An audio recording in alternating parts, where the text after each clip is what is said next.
இப்போ பார்த்தீங்கன்னா நம்ம நேற்று ஹெர்பல்ஸ் ஹேர் ஆயில் காய்ச்சினோம்.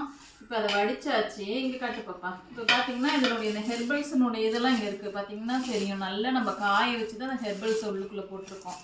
ஏன்னா நம்ம ஆயில் 6 மந்த் ஆனாலும் கெட்டு போகாத இருக்கும்.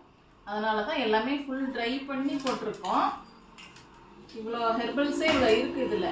நம்ம இவ்வளோ ஆயிலுக்கு அவ்வளோ ஹெர்பல்ஸ் போட்டிருக்கோம். இது வந்து இப்போது இங்கே நம்ம ஹேர் ஆயில் பார்க்கலாம் எவ்வளோ கெட்டியாக இருக்கும். நீங்கள் காட்டு பாப்பா.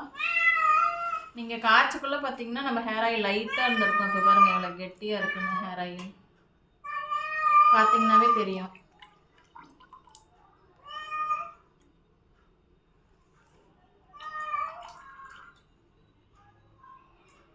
நம்ம இதில் வெறும் ஹெர்பல்ஸ் மட்டும்தான்ப்பா போட்டிருக்கோம். ஹேர் ஆயில் ரொம்ப நல்லாயிருக்கும், வாங்கி யூஸ் பண்ணி பாருங்கள். ஆல்ரெடி நம்மக்கிட்ட வாங்கிட்டு இருக்க கஸ்டமருக்காக நம்ம இப்போ காய்ச்சிருக்கோம்.